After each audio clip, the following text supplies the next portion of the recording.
안녕하세요. 재테크는 이호수아처럼 되나룡 김강주입니다. 반갑습니다. 데나리온의 김우수입니다.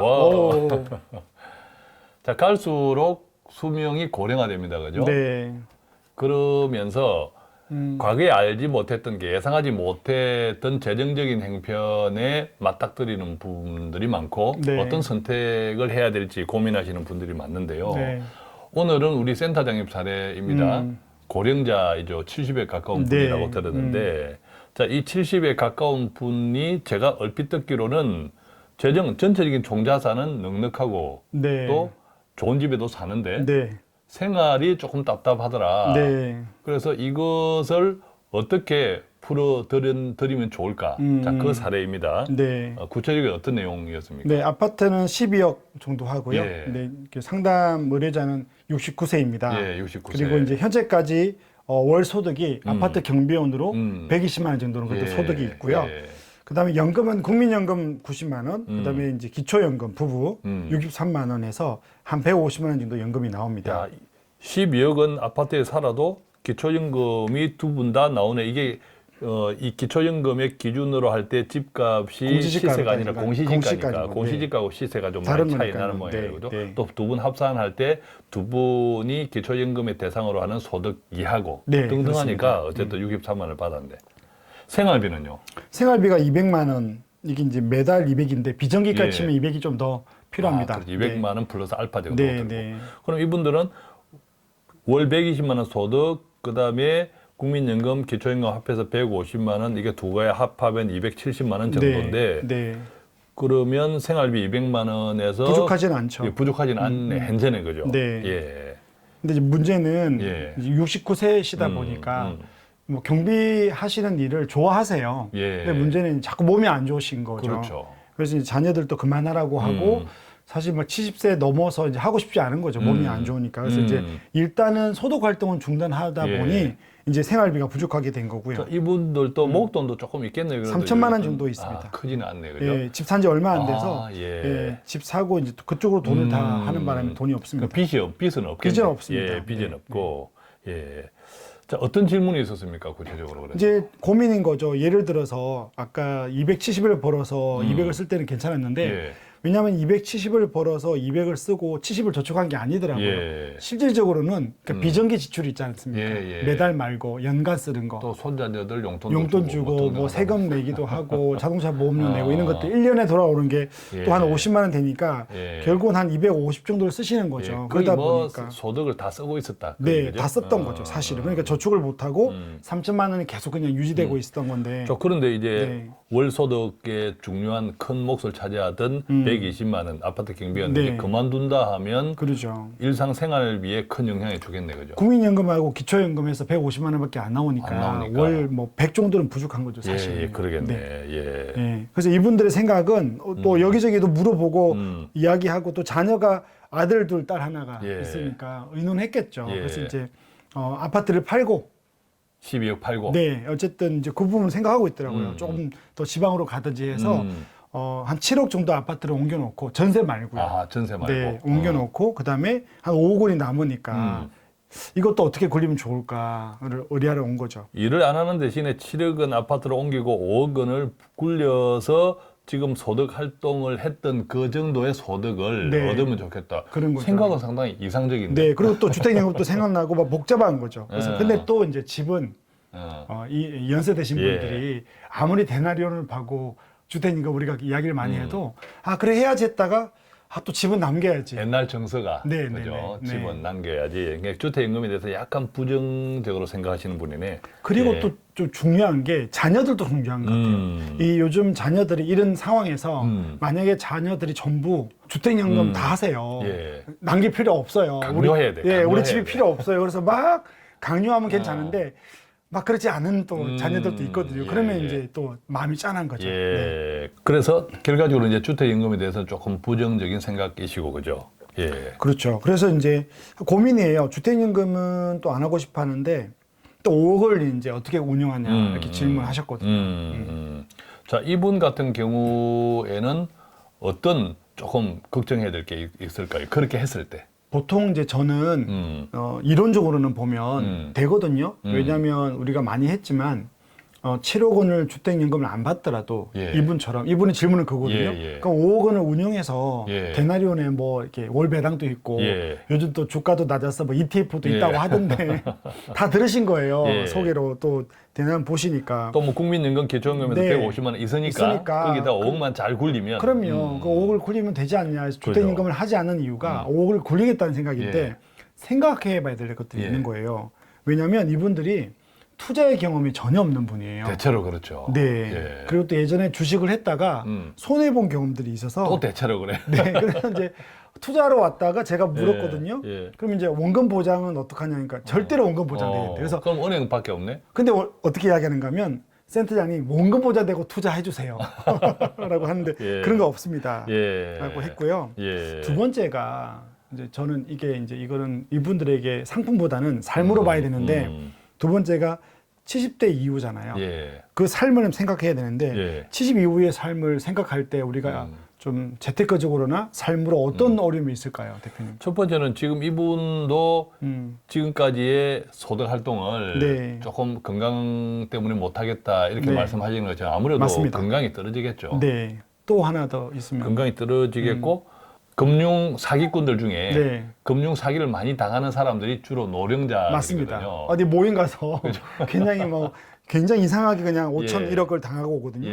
네. 그러니까 판단력이 네. 떨어지는 거죠. 특히 목돈이 좀 있는 맞습니다. 분들을 이상하게 사기꾼들이 맞습니다. 잘 알아요. 희한하게 예. 찾아내고요. 그리고 이제 심리적인 평안이 되게 중요하잖아요. 예, 사실은 맞아요. 평생 모은 돈이고 이제 70 이후에 좀 평안하게 써야 되는데 예. 그때부터 또 돈을 모으려고 또 투자하려고 하는 것도 제가 안 맞다는 그렇습니다. 거고요. 예. 또 하나가 있는 게 노후 목돈의 위험이 있습니다. 노목돈의 위험이 있죠. 그죠? 네, 그래서 예. 사실은 생각보다 5억을 들고 투자를 잘하면 괜찮겠다고 하지만 제가 볼 때 이분의 경우는 첫 번째는 심리적으로 좀 불안하고요. 5억이라는 돈을 뭔가 굴려야 된다는 네, 네, 네. 이것에 대한 그렇게 네. 안 살아왔으니까 그죠. 네, 그리고 제가 볼 때 제일 가장 큰 적은 죄송합니다. 다 그런 건 아닌데 자녀입니다. 자녀. 아, 자녀. 5억이 있다. 그럼 자녀가 사받아 뭐가 안 된다. 전세금이 없다 그러면 예. 부모가 5억을 있는 걸 아는 이상은 계속 그걸 빌립니다. 그렇습니다. 왠지 그죠? 네. 자녀가 무슨 나쁘다는 것이 아니, 아니라 아닙니다. 네. 우리가 세상을 살아가는 현실이 아버지 그 5억 당장에 다 쓸 거 아니니까. 그 자꾸 눈에 보이는 그죠? 거죠. 자녀들이 그래서 스스로 안 하고 그죠? 절대로 달라고 안 합니다. 맞습니다. 빌려달라고 하는 거죠. 예, 또 심지어 뭐 친인척도 주변에 그 그럼요. 목돈이 있는 거 알면 네. 아무래도 조금 이용하고 싶은 네. 마음이 생기죠. 그리고 또 인문학적으로 세 번째가 뭐냐면 예. 이 어르신들이 돈을 절대 못 씁니다. 내 돈인데. 이상합니다. 못 씁니다. 내 돈인데. 예, 생각보다 안 썼던 분들이, 그러니까 5억이면 제가 이런 이야기도 예. 하거든요. 투자지 말고, 음. 자녀한테 말하지 말고, 예. 한 3억 정도는 그냥 원금을 뺏어라. 예. 그러면 자꾸만 어디 굴려서 이자 나오게 해주세요. 예. 투자 수익으로 되고 5억은 그냥 돌아가실 때 남겨두고 싶다. 예, 이렇게 평생을 이야기하는 계속 거죠. 불리면서 살아오셨던 분들이라 네, 네. 내 돈을 내가 뺏으면서 안 됩니다. 줄어든다. 이게 네. 심리적으로 굉장히 그죠? 그 제가 어떤 이야기 했는가 하면 현금흐름 보여주면서 엑셀로 예. 보십시오. 투자 안 하고 원금만 빼먹어도 20년 다 쓰고 가도 5억 못 예. 쓴다고 했는데 예. 안 되는 거예요. 예. 그러다 보면 결국은 이분들의 생각은 이론적으로는 조금 그럴듯해 보이는데 네. 또 그렇지 않은 결론에 이를 수 있겠네, 그죠? 그래서 이런 분들의 이렇게 상담을 통해서 좀 지켜보면 여전히 빈곤한 삶을. 그러니까 12억짜리 집을 7억으로 내려고 5억을 만든 거는 풍족하게 살려고 한 거잖아요. 그렇죠. 총자산의 변화는 없는데. 그렇죠. 5억이 현금 있으면 다 쓰고 가시면 예, 되죠. 예. 집이 남잖아요. 예. 근데 상담을 해보는데 집은 집대로 남겨두고 또 5억은 5억대로 남겨두고 싶은 거예요. 그렇습니다. 그러니까 예. 못 쓰시는 거예요. 그래서 예. 빼쓰시라 안 예. 써요. 예. 예. 이런 것들이 좀 어렵습니다. 여전히 빈궁한 삶을 그렇죠. 부자인데 결코 넉넉하지 않은 것이 아닌데 네. 그런데도 못 누리고 살고 많습니다. 그죠? 네. 예, 그렇군요. 그러면 아무래도 이제 건강 관리도 소홀해질 수 있고 그렇죠. 또 마음도 아까 평안이 중요하다. 네네네. 근데 마음도 평안하기는커녕 오히려 마음도 불편해질 네, 수 있고 네. 그러겠네, 그죠? 예. 자, 그래서 이분들께는 대신에 어떤 솔루션을 좀 드렸나요? 제가 웬만큼 오면 투자하자는 주의거든요. 장기로 시간이 예, 있으니까. 예. 그리고 연금도 투자 연금도 들고 또 월 배당도 하고 여윳돈이라면. 여윳돈이잖아요. 근데 이분은 안 그런 거예요. 그래서 이게 상담이라는 게 정말 본인의 스타일에 맞게끔 해야 된다. 그래서 예. 제가 어르신, 그럼 아버님 5억을 남겨두고 뭐 투자하지 말자.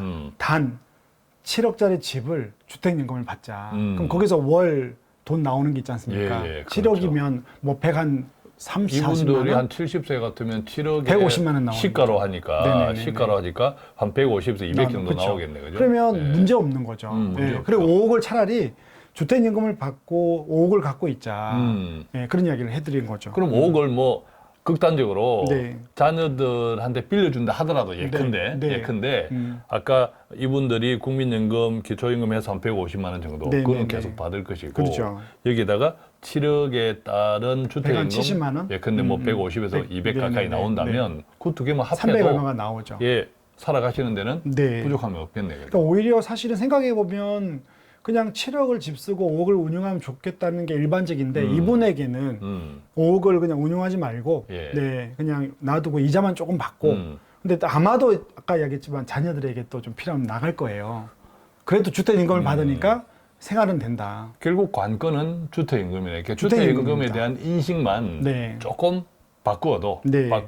이분들이 자 70세라고 하면 알 수 없잖아요. 내일이 그렇죠. 내일이 네. 알 수 없습니다. 또 오래 살아도 건강하게 사는 것이 너무 네. 중요하죠. 그런 것들을 생각하면 아무래도 넉넉한 재정이 굉장히 중요하다 그죠. 네. 예. 이번 사례는 조금 특수하긴 합니다. 일반적으로 12억짜리 집을 7억으로 갈 때는 현금 5억을 운용해 달라고 오거든요. 예. 네. 그러면 현금 5억을 잘 운용하면 굳이 주택연금 안 받더라도 5억을 넣어버렸으니까 예. 투자로.